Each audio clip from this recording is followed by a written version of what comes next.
done so much for me, I cannot tell it all.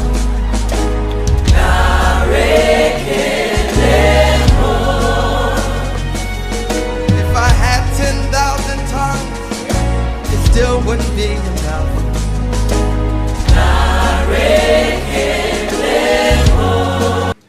Bonjour, bien-aimés dans le Seigneur. Ici, c'est le frère Val. Nous sommes à Tabernacle of Nation for Solution Center.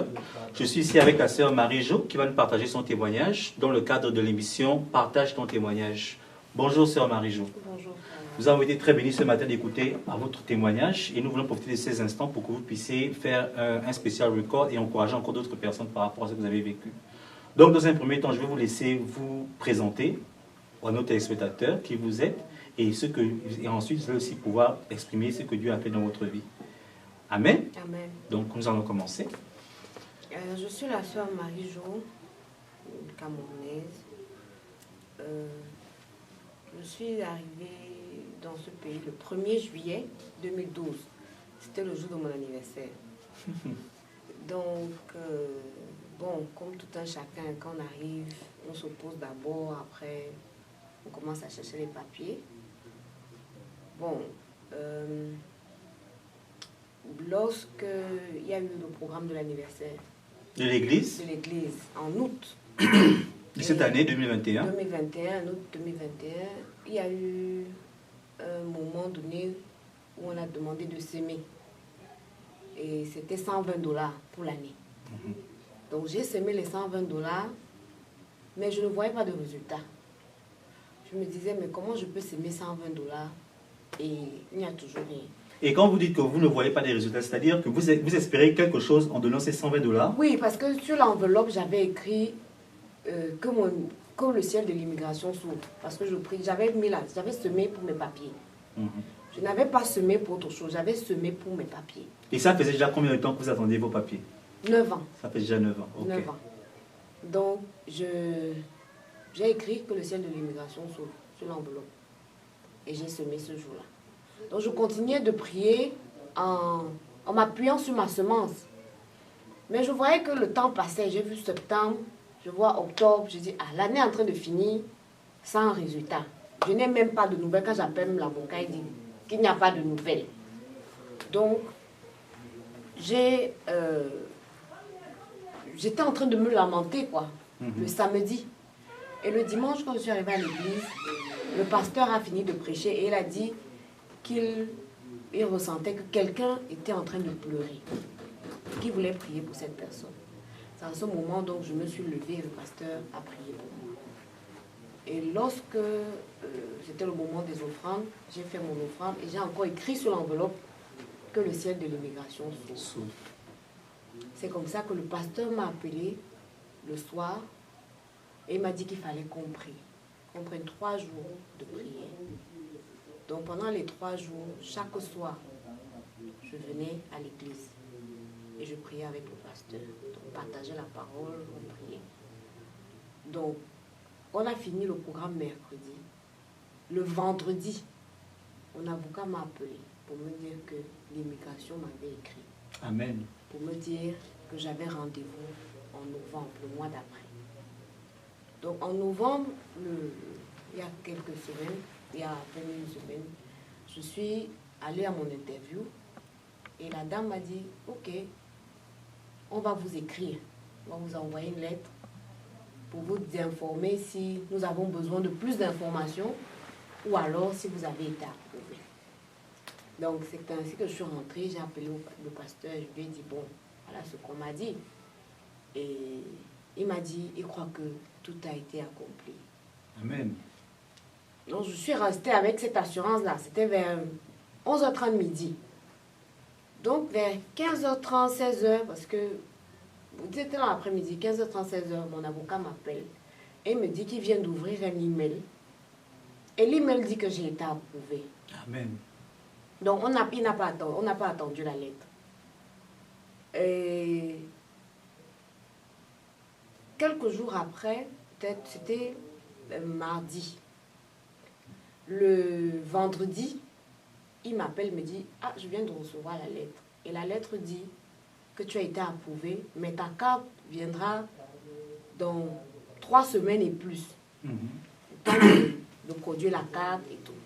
J'ai dit l'essentiel pour moi, c'est de savoir que j'ai été approuvée. Amen. La carte, je sais que ça va arriver. Donc, le mercredi, l'avocat m'appelle. Il me dit félicitations. Il me dit j'ai ta carte. Amen. Donc, une semaine plus tard, j'ai reçu ma carte. Donc, Amen. le Seigneur a été vraiment fidèle. Il a été fidèle dans sa parole. Parce que lorsqu'on priait avec le pasteur, on priait pour la persévérance. Parce que j'étais vraiment fatiguée. À un moment donné, nous sommes chrétiens, hein, mais nous avons la chair. On n'est pas encore esprit. Donc, on a besoin de certaines choses. Donc, il y a des moments où on se décourage, on est fatigué, on se dit peut-être, qu'est-ce qu'on fait là? Comme il a dit ce matin. Mais on a toujours les paroles de réconfort du Seigneur. Et le Seigneur m'a... Parce que si ce n'était que pour les papiers, je ne serais plus chrétienne. J'aurais pu faire les faux mariages. On m'a proposé beaucoup de choses. Mais tu te dis, je reste... que j'ai les papiers aujourd'hui et je meurs. Les papiers ne te servent à rien. Il faut rester fidèle. Fidèle à Dieu. Fidèle à Dieu. Et lorsque j'ai commencé à ne plus...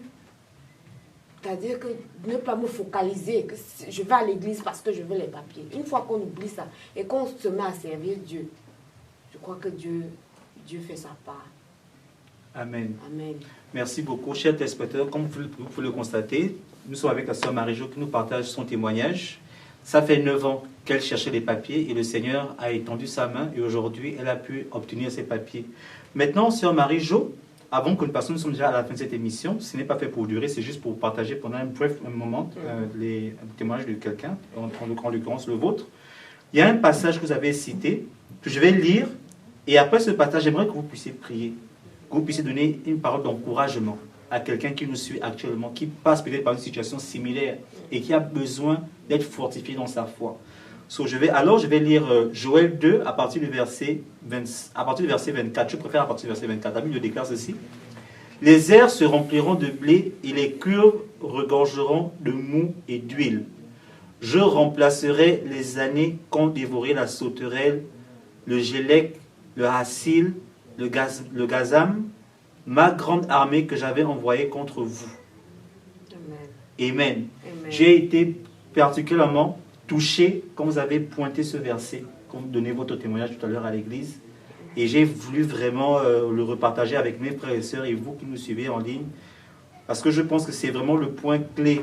Maintenant, je vais vous laisser l'opportunité, à travers ça, donner un dernier message de fortification à tous ceux qui nous suivent, à tous ceux qui passent par des moments difficiles, à tous ceux qui ont besoin que Christ s'éveille dans leur vie, que vraiment vous puissiez les encourager. Ça, c'est votre moment à vous. Oui, je voudrais sur ce passage, parce que j'ai attendu pratiquement 10 ans. Et l'Éternel m'a remplacé mes 10 années qu'on volait les sauterelles en me donnant une carte de 10 ans. Amen. Donc je voudrais encourager quelqu'un qui est en train de se décourager ou qui est en train de passer par des moments difficiles. Que tout est possible. Amen. En Jésus. Tout est possible. Peu importe le temps que ça prend, de continuer à persévérer dans la prière. Amen. Le jeûne, la prière, faites-moi connaître par les jeûnes et les supplications. Continuez de prier. Peut-être le jour où vous avez décidé d'arrêter, c'est ce jour-là que Dieu a décidé de vous bénir. Amen. Continuez, persévérer. J'invite tous ceux qui vont regarder ce témoignage, ceux qui n'ont pas encore, ceux peut-être qui seront loin, de chercher une église, une bonne église où il peut aller prier, où la personne peut être en communion avec les frères. C'est bien beau de dire je prie. Mais lorsqu'on a quelqu'un qui nous guide, comme le pasteur m'a guidé, il faut avoir quelqu'un, un père spirituel, une mère spirituelle, quelqu'un qui peut vous soutenir dans la prière, vous soutenir dans les moments difficiles. Amen. Donc, je veux encourager tout cela à continuer, à rester fidèle. Amen. Amen. Que le Seigneur vous bénisse.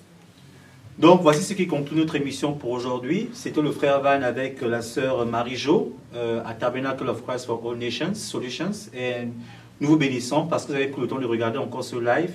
Et n'oubliez pas de partager au maximum de personnes afin qu'ils puissent être encouragés par rapport à tout ce que nous faisons ici comme émission, comme témoignage. Amen. Amen. Nous vous remercions. Soyez bénis.